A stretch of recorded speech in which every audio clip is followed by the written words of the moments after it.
key stages of travel: dreaming, planning, and experiencing.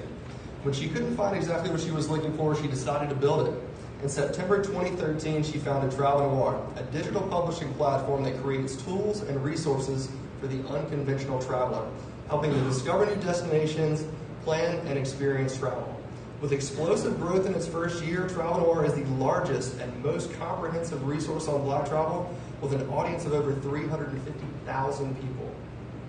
Prior to Travel Noir, Zim has over 9 years cross-sectoral leadership experience, leading and managing multidisciplinary international teams and strategizing $250,000 funding campaigns in a wide variety of fields. At 19 years old, she became the youngest precinct judge for the state of North Carolina, as well as one of the youngest students in North Carolina to clone a gene with similarities to a genetic disorder. Her love for solving tough problems and her knack for building communities on and offline has led to her critical acclaim. She's been featured in the New York Times, Time Magazine, CBS's The Morning, Elle, Mary Claire, The Nation, Essence, NPR, among others. And she was recently awarded Glamour Magazine as one of the 25 young women changing the world. And she was also named this year as Forbes 2016 30 Entrepreneurs Under 30 crowd. With a vision almost as grand as the world we live in, Zim is dedicated to creating long-lasting change by using technology to empower people of color to lead more global lives. Ms. Zim, go to move.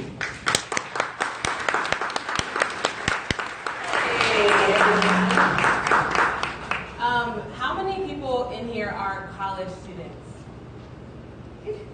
How many people in here are out of college? Okay. So, thank you all so much for having me. Justin sent me an invite a couple months ago, and I love Greensboro. I spent 5 years here, so more than 4, so I couldn't leave, so 5 years was the total that I spent here in Greensboro, and being here really did change my life. I was around such supportive staff, supportive people, and people who really did help me or push me closer to my dreams. I'm going to talk a little bit about my journey, not only in college, but also post-college, because there's a lot of ups and a lot of downs. And a quick question before I get started: how many people in here are seniors in college? Raise them high. Okay. Juniors? Sophomores?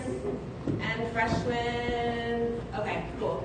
All right, so I took a couple notes, so I'll be reading a little bit from my phone. So don't mind me. All right. So after I graduated high school, I had this grand vision of going to an Ivy League school out of state, because while I love my mom, she is very Nigerian, and she wanted me to go to medical school. She wanted me to be a doctor, a nurse, and that wasn't what I wanted to do. So for her, she wanted me to take time and go to a community college before transferring to an Ivy League. And for me, that wasn't something that was in my cards. And so I will never forget the day that I told her that I could go to a really great school like UNCG and be great, or I could go to an Ivy League and just be average. And so I think for her, that was a big sort of light bulb. For my mom and me, I always have to show her before I tell her. That's the way that our relationship typically works. So I came to UNCG. I had no idea what I wanted to be. I had no idea what I wanted to do. I was undecided as a freshman, and partially as a sophomore. Can you hear me? Mm-hmm. Yes. Okay. Cool. And I ended up walking into the science building, not knowing what I was doing. I looked and I found this research flyer. And just being the naturally curious person I was, I said, all right, cool. I get to work with fruit flies. I get to clone things. I get to work with centrifuges. Like, that sounds real interesting. So I walked into this lab, and Dr. Lajeunesse, who was my mentor for 4 years, very quirky guy, said, hello, welcome to my lab. So I spent the next 4 years doing a lot of genetics research and cloning. And when I would tell this to people, they would often be very surprised and shocked that somebody like me could be a geneticist. And so what I tried to do, because scientists are typically on the straight and narrow, is I wanted to balance the science with sort of real world action. So I picked up 2 minors in political science and sociology. And so I was always bouncing around between the biology building and the MHRA and the MMRA, and so I was always sort of bouncing around.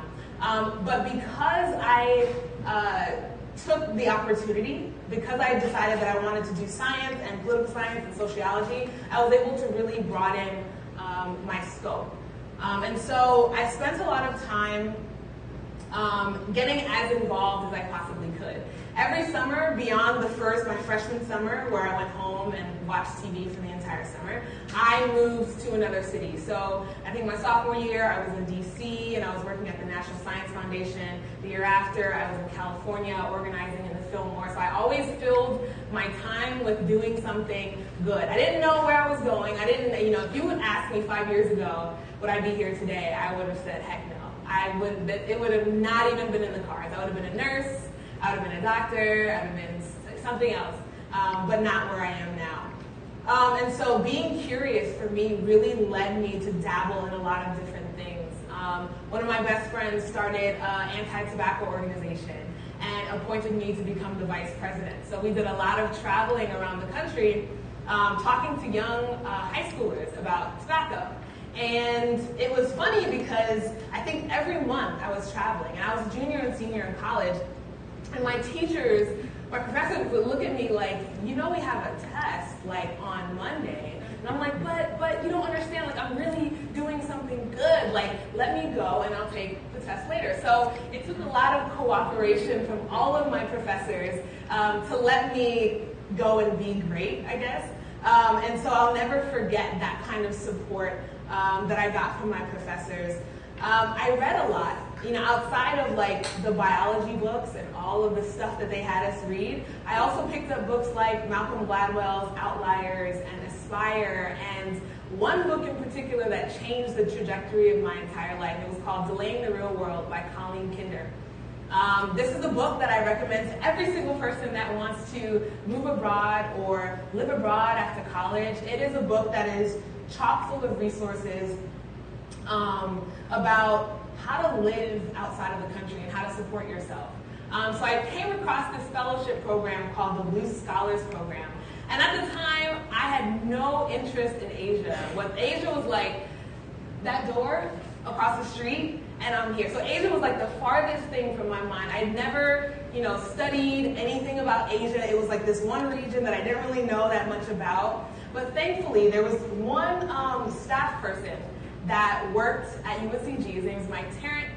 He was a former Blue Scholar in Singapore. And so he took me under his wing, and he groomed me to complete my application. And I became the first Henry Luce Scholar in Greensboro. And so the Luce Scholars Program, essentially it took 15 to 18 young people under the age of 30 to any country in Asia that they chose. They put us, we were allowed to select our job placements. They gave us a year full of language training. So I speak Hindi because of it. And so on the day that I left, I had absolutely no idea what I was getting myself into. I mean, I had never, I don't think at that point I'd even tried Indian food. I mean, it was literally like a fish out of water for me. And so I moved over to India. And I remember the first thing that I saw when I got there, it was that being dark-skinned was something to be ashamed of. It was that being different was something to hide. And my entire life, I had spent doing something different. I mean, I was cloning genes and like crushing fruit flies and looking at their intestines and traveling and talking about tobacco and doing all of these different things, that this was something that was sort of like, wow, this has followed me here to India. That's really interesting. And so I spent a lot of time like thinking about colorism and how, people were very blunt about being dark-skinned. I mean, it was the first night that I arrived in India, there was a commercial about this girl who was dark-skinned, and she was going on a date with this guy who was light-skinned. And there was a time pass, right? So as the time ticked, she got lighter and lighter and lighter, and her smile got wider and wider and wider because she was using this like whitening cream. And so that was the first my first interaction with, oh, they really must not like people who are dark skinned. And so from there, that was a really interesting learning point. I did a lot of really interesting things in India. I did a lot of solo travel. I worked in southern India, and I lived on a train for 2.5 weeks. On that train, I met 450 other young Indians who were super passionate about changing the face of India and what it looked like and the stigmas that India faced. And it was then that I learned about their own struggles with color, but their own struggles in terms of the pressure that they were receiving from their parents, like I received from my mom when I graduated high school and moved over to college. And so that was something that was really fascinating to me. In addition to that, I did a lot of traveling in the region, and I never saw, out of all the travelers, out of all the expats, I never saw anybody who looked like me. I mean, India, I love India. I'm India's biggest fan. But one thing that they do is they stare a lot. It's like the second nature. So when I mean stare, I mean all up in your face. And so I had to deal with that while I was in India, and it was really, really challenging. But it taught me something it taught me something that was really, really important, and that was that being different wasn't something to hide. So I did a lot of travel in the region. I never saw anybody who looked like me. I never saw anybody who could relate to me. When I looked at the advertisements for travel to Malaysia or travel to Kuala Lumpur or even Thailand, it was skinny, 20-year-old blonde women, blue eyes, gallivanting around the globe as if they are the only ones that actually travel. And so thinking about that, and then doubling that with my time in India and dealing with colorism, I knew that there was this problem. I didn't know how to identify it. I didn't know what to do. I was never an entrepreneur. I never really I never did marketing. It wasn't my thing. I actually sat on the idea for, I think, 2 years. And I didn't do anything else. I didn't do anything else after that. So I came back from India, broke. I spent 6 months traveling to almost 90% of Asia. I was like one of those people that I just couldn't sit still. And so I came home, I had no money, and in my eyes, when I saw my mom, I knew she was like, I told you. Yes. But for the next 6 months, I actually lived at home. I lived at home, and I was applying for jobs every day, and nobody wanted me. Like, despite the accolades and despite all of these different things, nobody wanted to hire me. And so that was a really interesting point in my life when I realized that the way that I work shouldn't depend on other people. And that if I have something to create, and if I create it in a way that is excellent, and I work hard at it, I can be successful. So with $300 in my pocket, I was like, I love you, Mom, but I gotta go. I moved up to San Francisco, which is one of the most expensive cities in the U.S., and I slept on a couch for 6 months. I stayed with a friend who was an older lady. She was a mentor to the organization that I interned. Remember, I mentioned that I did an internship in San Francisco. It'll be Lady Business. She was on the board of the organization that I was working for. She was like, oh, come and stay with me. I have a couch. It isn't much, but come and stay. So there I was. It was me on the couch. It was her. It was her daughter. It was her grandkid. It was a house full of people. I had no money. Like, when I say I was broke, like the $300, I had no savings. I had no investments. I had nothing. I had nothing. I was riding on coattails. I was riding on a dream. And so when I got there, the first thing that I did was try to figure out how I was going to make some money. Now, back in high school, I used to babysit kids. Now, I babysit kids that didn't talk, so it was a little bit easier because all you had to do was change diapers. So I became a nanny, and this nanny job was to a CEO couple. They both had their own businesses, and they both had two very smart little girls who were not afraid to clap back. So I spent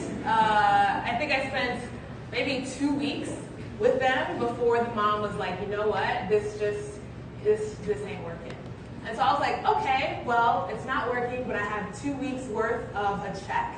And that check was enough to last me until the next job. So while that job ended, I started an internship at a tech startup.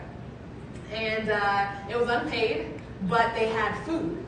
So y'all see the hustle here, right? So they had free food. So while I had my $2 a day budget, I was able to, ration, get like a little sandwich at Starbucks or a tea, like one or the other, and then go to the startup and actually eat there. So that was that. I lost a lot of weight during that time period. So, positive, negative.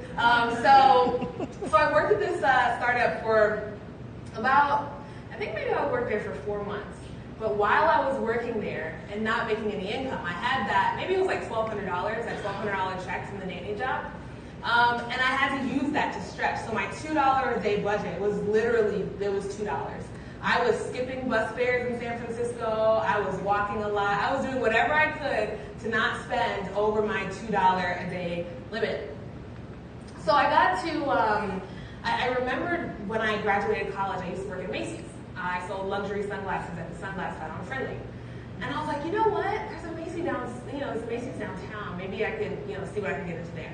I ended up getting the job, and I was there for, I think, 3 months. The crazy thing about the Macy's in San Francisco is that they're unionized. So that required you to pay a fee. And unfortunately, the fee was my entire check. So I was like, well, that's not going to work. So they ended up firing me because I wouldn't give my entire check. So that lasted for a little bit. So this was 6 months of like going and stopping and being broke until I realized that so I moved to San Francisco in December. By June, I was like, all right, so I need to get a job. Otherwise, I really do have to go back home and look my mom in the eyes and have her say, I told you so again, which cannot happen. Mm-mm. So I ended up networking and landing a job as a producer for a tech conference, CES, Consumer Electronics Show in Las Vegas. It's the largest tech conference in the world. And so I was the producer for that for a little over a year. And so after starting that job, I had my feet on the ground, I had some steady income. I decided to start this thing called Travel Noir, and I was like, oh, this is interesting. Like, what could I do? Could I get people to like share their own stories about what it's like to travel as a person of color, or how they've been able to manage going to India and being stared down? And so it started with a little landing page. It was a landing page, travelnoir.com, enter your email address, and click here if you're interested in writing. That was it, literally. That was it. There was no bells and whistles. It was a simple MVP, nothing fancy about it. And I said to myself, all right, so if I get, I think it was 200 emails. I was like, if I get 200 emails, then like maybe like this is like a good idea. I think I got maybe 150 or something, like something less than that. And I was like, well, why not? Like, what do I have to lose? So I started Travel Noir, and I'm glad you're laughing. So I started Travel Noir, and I think we launched in September of 2013. We had maybe 13 stories up. So I onboarded some writers, and they started writing stories, and it was a super, super novel, basic, like, I never in my wildest dreams could have dreamed that we would be named Fast Company's most innovative company in the world, or like any of these things. I started with a simple landing page, but I started. And so I started with that.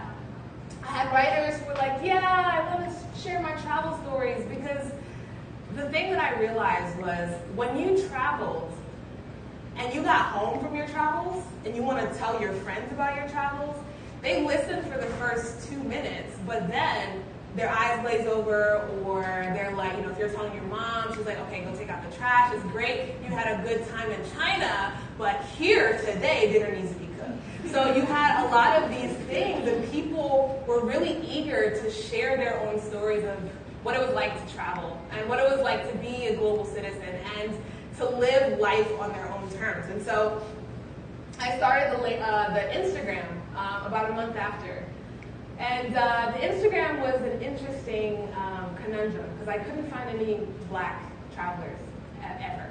I spent an hour trying to get one picture, and that was something that we did every single day, was painstakingly try and find really interesting images of travelers of color who looked like me, who were in different places. And it was really hard. I mean, we had to go through one person and then look at all of that person's friends, because if you're friends with somebody, you probably have similarities. We had to go through their friend list and then like click through their pictures and see if it was interesting, and then we had to go through their friend list.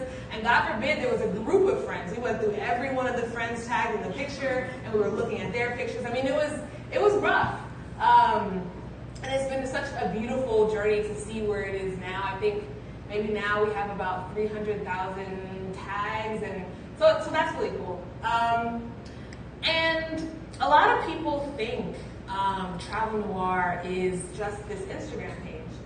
One of the things that a lot of people don't know is that for the first 18 months, we didn't make any money. After I was working that producer job that I mentioned, about a year, 2 days before my birthday, I was fired by email and told not to return. And the reason why I was fired is because my heart wasn't in it. Now, this was a year, this was about 9 months after we started Travel Noir, so we had an incredible amount of traction. We had companies that were reaching out to us left and right, but we hadn't made a dime. Luckily, in San Francisco, I was pretty adamant about saving. So I ended up saving about $17,000 over that year. And that $17K, sorry, reminding me what time it is. So that $17,000 was enough to last me for a year after I got fired. So I got fired from that job, and I was like, well, I guess entrepreneurship really is the thing now because I don't have any other choice. So, I was fired from that job. Travel Noir was doing pretty well. We were gaining quite a bit of traction. We were doing things like creating content for people who are interested in consuming. So we did a lot of like how to travel the world for under $1,000, including your flight and your meals, how to get paid to travel the world, how to find really cool destinations. We did all of these really interesting topics that were free that people could use to consume. So we spent 18 months building trust. And when you think about companies and you think about businesses, they often operate the other way around. So it's often product first, community second. But what you find is when you start with community first, you have a greater sense of loyalty. And so we started for 18 months. We made $0.00, and we actually just started making money in April of last year. And by the end of this year, we projected to make 7 figures. And so by starting with community first and giving away so much value that when we first started to offer products, it was like, well, they gave me all this stuff for free, but now I have this product that costs, X amount of dollars, but I know it's going to be good because what they gave me for free was outstanding, right? And so that was the evolution of building this community and turning the community into customers, right? So that's that, check. Let me see. Okay, so yeah, a really radical business concept, starting community first to business. And another thing that I wanted to do that I was really proud of is build an unconventional company. And when I say unconventional, we don't have an office. So we have a team of 4. We're actually hiring. So we have a team of 4, and they live all over the world. So we have one right now who's in Italy. We have somebody who was in Bali for a little while, and then 2 of us are on the East Coast. And the reason that I did not want to have an office and the reason that I wanted to build an unconventional company was because I wanted people to work wherever they felt the most happy and the most productive. People don't recognize how important culture is when you have a company. If you have a company that's paying you X amount of dollars a month, but you've never felt farther away from your coworker, you're probably not going to stay, right? And so for me, doing things like unlimited vacation, actually, there's a minimum vacation. So everybody has to take at least 25 days off a year. And if they don't, they have to deal with me. But beyond 25 days a year, it's unlimited. I really want people, I'm not a fan of burnout, I don't support that. And I want people to feel like they're really contributing and that they're owners of things. So the way that I think about companies and the way that I think about brands and the way that I think about my team, my first responsibility as a CEO is to take care of my team. Because if my team is raggedy and burnt out, they're not going to do anything for the business, right? And so I can't be out here focusing on other aspects or focusing on other partners if I don't pay attention to my team and what they need. So my job is to make sure that my team is happy, healthy, and the most productive that they can be. So in addition to all of those things that I mentioned, everybody gets an educational stipend, right? So choose one conference a year that you want to go to. We'll fly you there. We'll take care of the hotel, and you just get to learn. We have a travel education stipend. So take a trip. We'll pay for everything. We'll pay for your hotel, we'll pay for your flights, and learn about how they manage their group experiences, or how they do luxury travel, or how they do X, Y, and Z. I'm very much a proponent of learning, because if you don't learn, you're not going to move nowhere. And so when you have a team that has a propensity to learn and they really, really want to learn, your team doesn't go anywhere but up, right? And so that's a little bit about the company. So we have two products. One is a community-based product. It's like a chat room, a forum. So essentially imagine that you're going to Hawaii and you want to know where the best coffee shops in Waikiki or whatever are. You hop into this community, you ask the question, and 20 people who've been will give you recommendations on the best coffee shops in Waikiki. We have a second product that is it's called Travel Noir Experiences, and they are group experiences. They're very much off the beaten path. They're very much in your grandmother's house, in your, it's very local, having lunch with artists and entrepreneurs, and you feel like you're meeting with our friends. And so we don't do any tourist attractions, so people can go to tourist attractions on their day off. We really want to focus on journeying deeper, and what does it mean to really find the drumbeat of a particular destination. And I can owe a lot of that to my own unconventional travel style. I will just go someplace and show up with nothing but my suitcase and a dream. And so I really wanted to be able to translate that into one of our products, so that's that. But also we work with a lot of brand partners. So we work with Airbnb. Airbnb is one of our largest brand partners. We've worked with Etihad, we worked with Toyota, and these brands all come to us because they really want to get an understanding of the market that we have access to in a way that isn't corny. I know some of y'all have seen the corny advertising that large corporations use people of color, right? And companies want to avoid that at all costs, but sometimes they just don't know how. So they come to us and we create activations around that. So those are two sides of the business. And I'm trying to think if there's anything else that I want to share or that y'all want to know. Where's Justin? Oh, Zim back. Hey. Let me see. Does anybody have a question? Anybody have any questions? Yes. I wanted to ask, how do you go about, so you were hiring, so how do you go about finding out how to see what positions are available, and what are some of the things that employees do? Yeah. So we have an email list, and we mostly send out job openings to the email list. We do some advertising like on social media, but not really. So the email list is where you get an email from me every single week. I'm always in your inbox with really cool anecdotal stories about how I've missed flights or how I've driven in the middle of Morocco with no lights and was was scared out of my mind. So really interesting stories that ground you back to the why, right? They ground you back to the why you travel. So people who typically sign up for that list, that's how they find out about whether or not we're hiring. And from there, people do a lot of different things. So I have a head of business operations. She does mostly partnerships.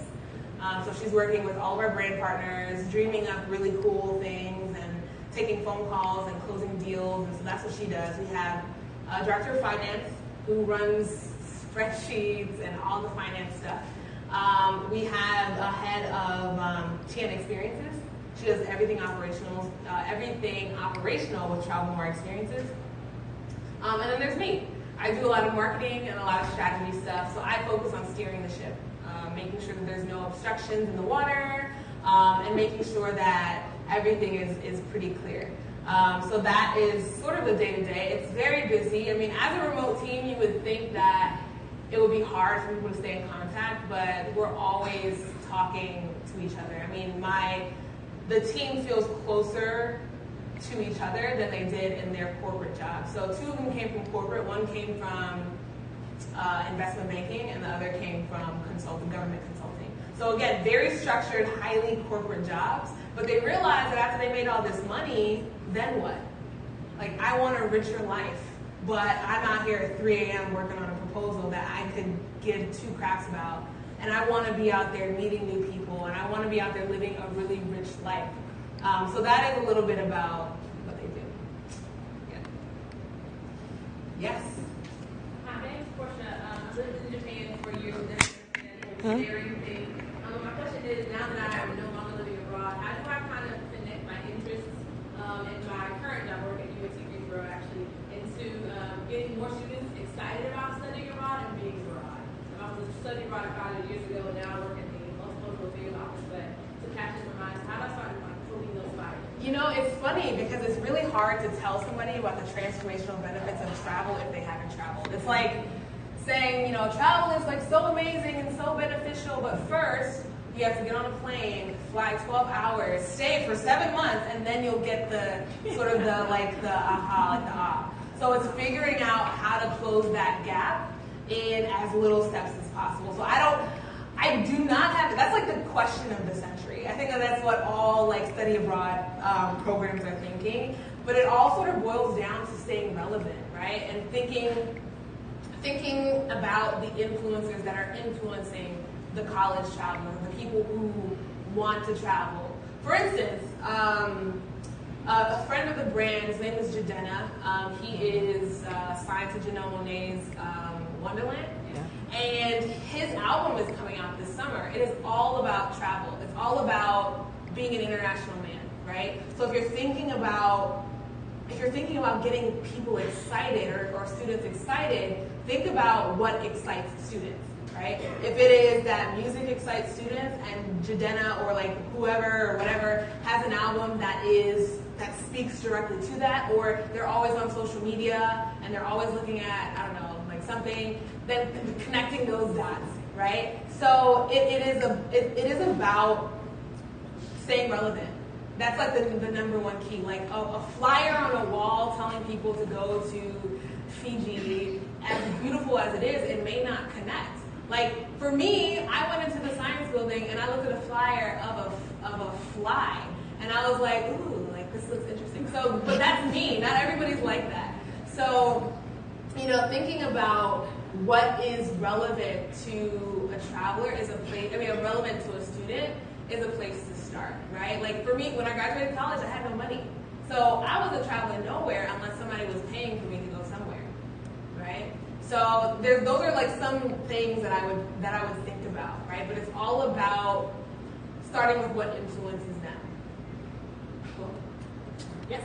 No, I was going to say that I'm not going to wait. But my first memory of you was before you went to India. I don't know you personally, but I know you were singing Spanish at a local church, in Spanish at a local church. Really? Along the way, yeah, in Jerusalem. And so, yeah, it was a while ago. So, taking that, good friend of yours was like, yeah, she's in India. And I was like, oh, that's so dope. And then I looked on social media, I'm like, whoa, she moved to India and all this. And so your journey, I've watched it, and it's amazing. But on a real tip, we might need a partner because, seriously, because I have a budding organization that deals with staying local and how to get involved with governments and just being there. So I don't know the process of all of that, but Yeah, so we have Mirage, the person, she does all the business operations stuff. She's a definitely the person to contact. Yeah. Yes. What criteria do you look at when you plan on bringing on a new team? So for team people, so it's funny because we have a really very, very intricate process for hiring. I think, let's see. So one of the things that we've done when we think about hiring is we looked at what's important to us, right? What kinds of cultural values that we value as a company and put them into questions. And so questions like, you finish your tasks early, what do you do next? For us, that value, that resonates with building a positive family, like making sure your teammates are taken care of. So the people who are applying don't necessarily know whether that's a right or wrong, they're just answering the question.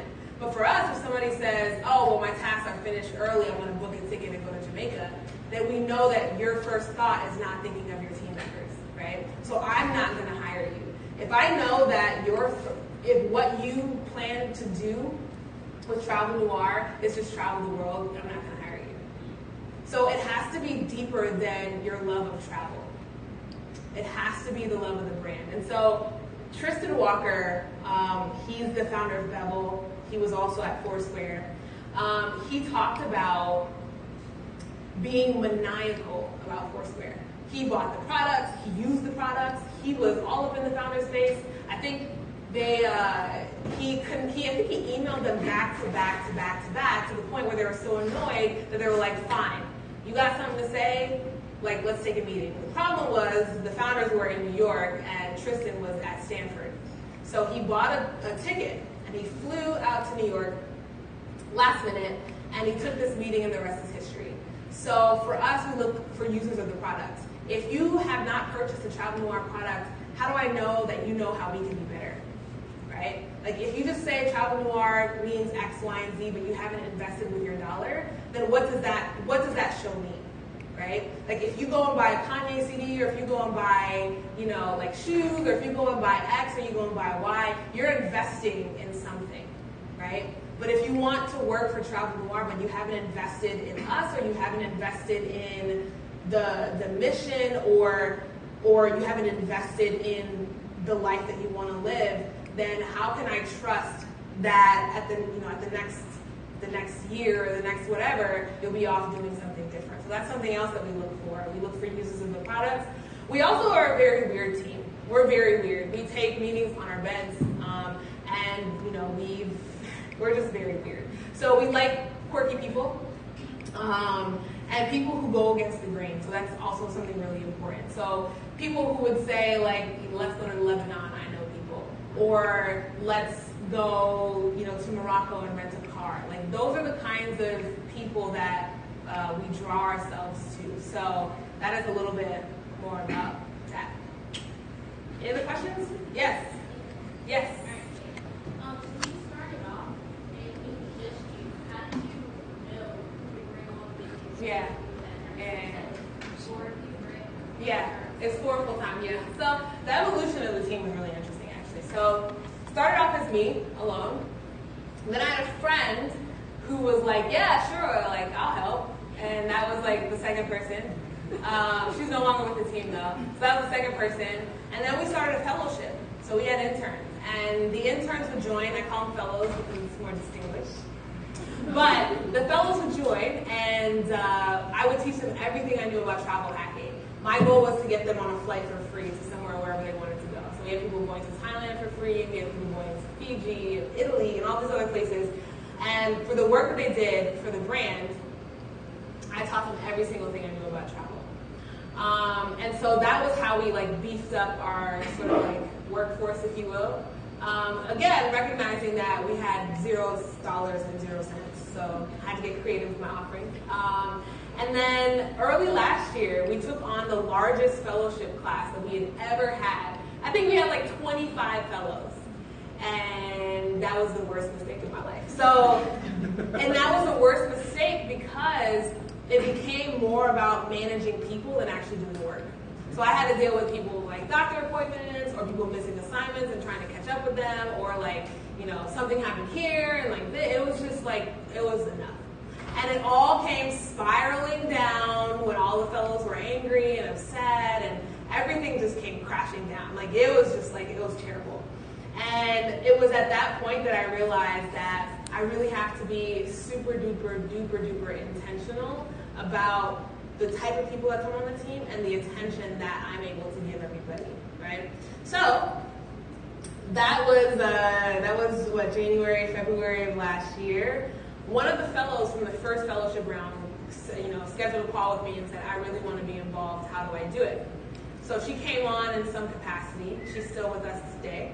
And then we had a founder's apprentice. So this was essentially somebody who shadowed me around, shadowed on the internet because we don't have an office, but shadowed me around, like was on all the meetings, looked at all the contracts, helped me close all the deals, did all the finances.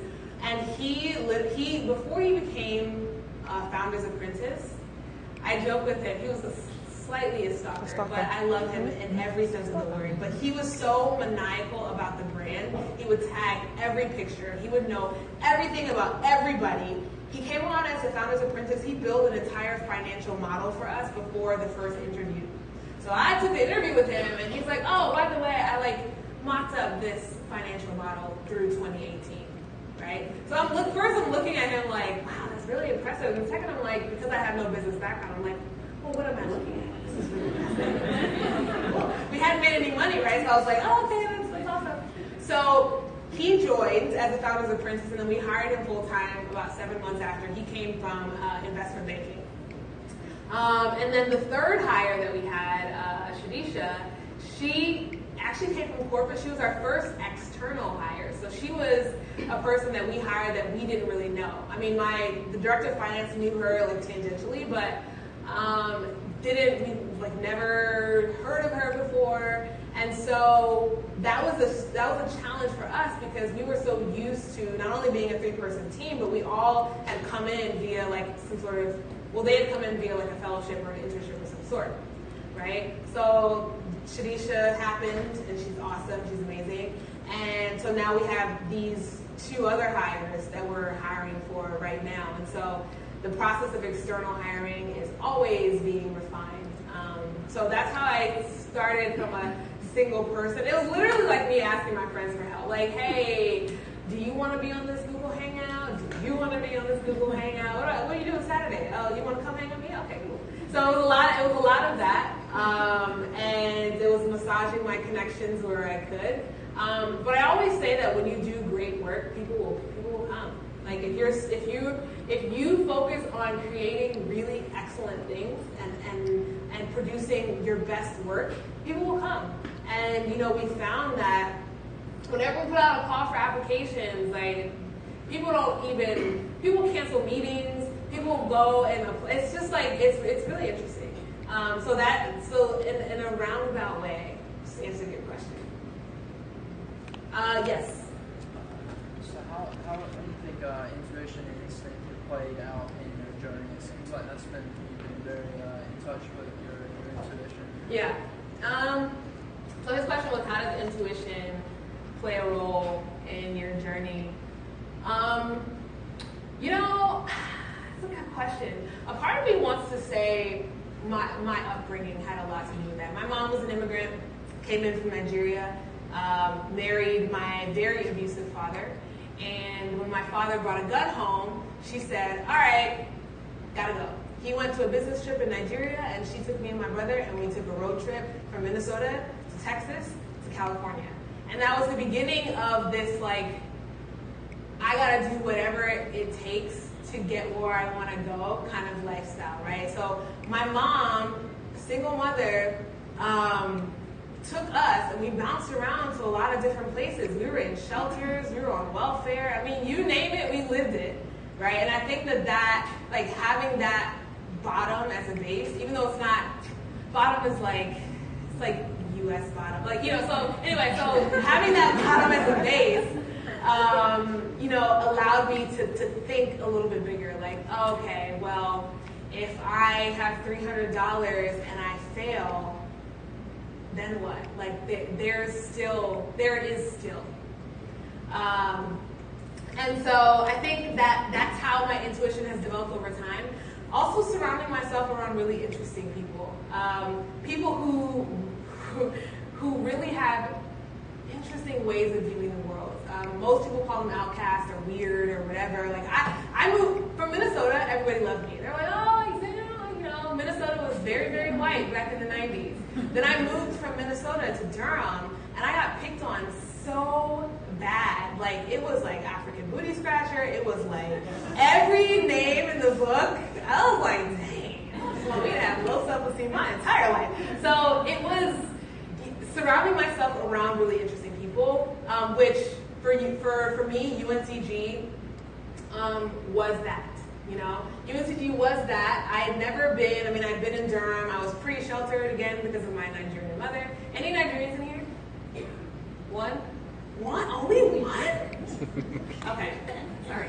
All right, so I was pretty sheltered. So I came to college and I met a lot of really interesting people. I moved to different parts of the country to work. So I met a lot of really interesting people. And so not being very tied to what like society thinks you should be, right? Some of my friends stayed home in North Carolina and just like watched TV, and I went and did internships and met other really interesting people. So I think it's a mix of all of that, but probably at the foundation is the way that I grew up and yeah, I walked around.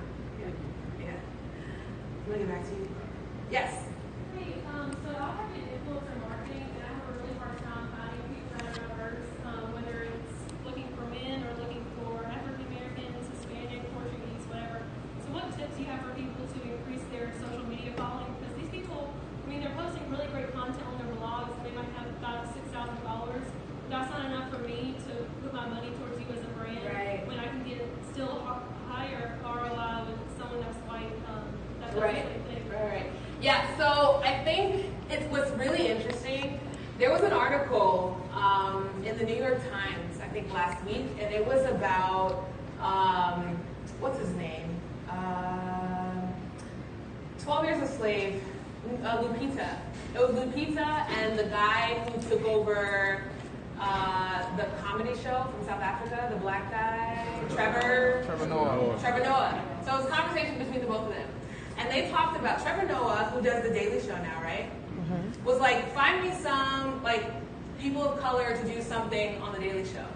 And all of the casting people would come back with all these white people. And he was like, but I asked for a diverse set of people.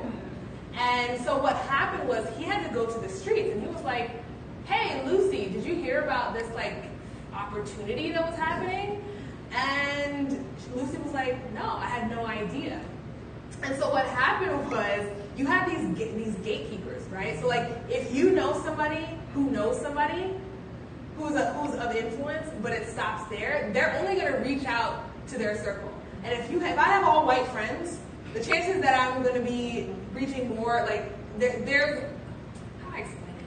There's less of a chance for my circle of all white friends to know a ton of all Hispanic or black or whatever influencers, right?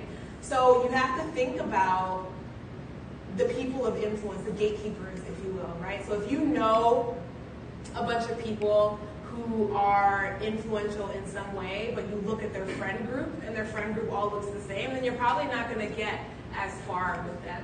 There are a ton of influencers out there that exist that are diverse. It just takes knowing the right people to connect with those people, right? Trevor had to go out into the streets to talk to his friends because the casting people who had agents, the agents never represented those people of color. So if the agents are always representing the white actors or whatever, then that's always what they're going to get. But if you have an agent that has a diverse portfolio or whatever, then you can start there. The agent is the gatekeeper. So think about that sort of philosophy, and I don't have an exact answer, which I wish I did, but think about that philosophy of the gatekeeper. Who is the gatekeeper for what you're trying to do?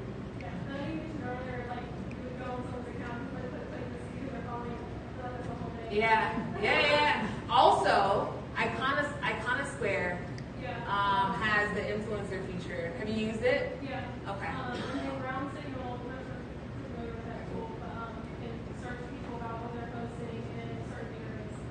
Yeah.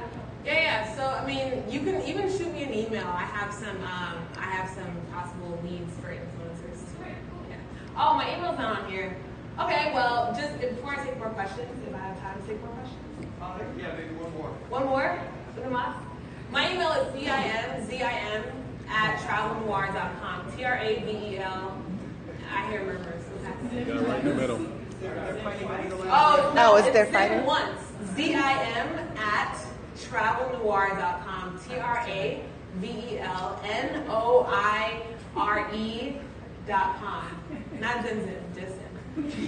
All right, so I have one more question. Can y'all melt the question into one? I'm just kidding. I'm gonna get her because her hand was up. You can come to me afterwards. The question I had was, at what point were you all able to reach out to brands? Was it a certain number of followers that you all had to have y'all listening after? No, it's interesting. So while I was still working that producer job, Facebook actually reached out to us. And this was month 6 of whatever we were doing, right? This was month 6. So, puzzled, I see this email in my inbox from Facebook telling me that they want to meet about whatever work that we're doing.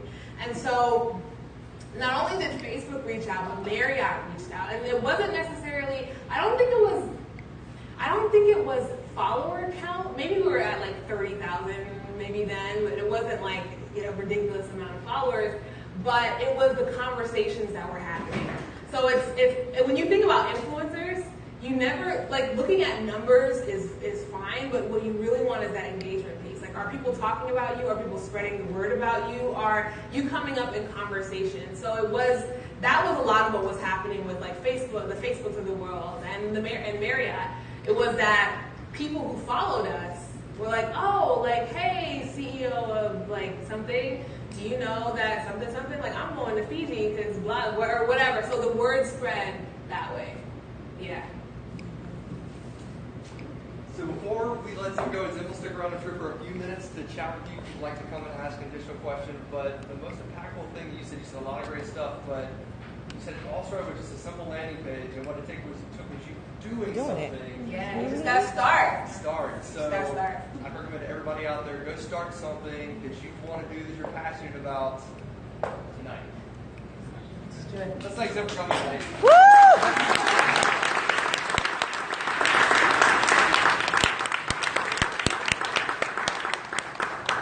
Thank you all for coming as well. You can just leave everything. We'll clean it all up later. Okay, so you guys got to see the inside. I am going to post this to Facebook. So if you go to facebook.com/Lady Business Inc. or if you go to the YouTube channel, it will be posted there as well. So just look for Lady Business on YouTube and we'll go ahead and we'll post that for you. And then we're going to go do a breakdown as well. You are so welcome, Social Newbie, and thank you so much for staying online. Totally worth your time. Thank you so much for the hearts. And we'll do another scope later on this evening. Bye, Terrence. Okay, you guys have a great night. Thank you for showing up and showing out and giving it to the people.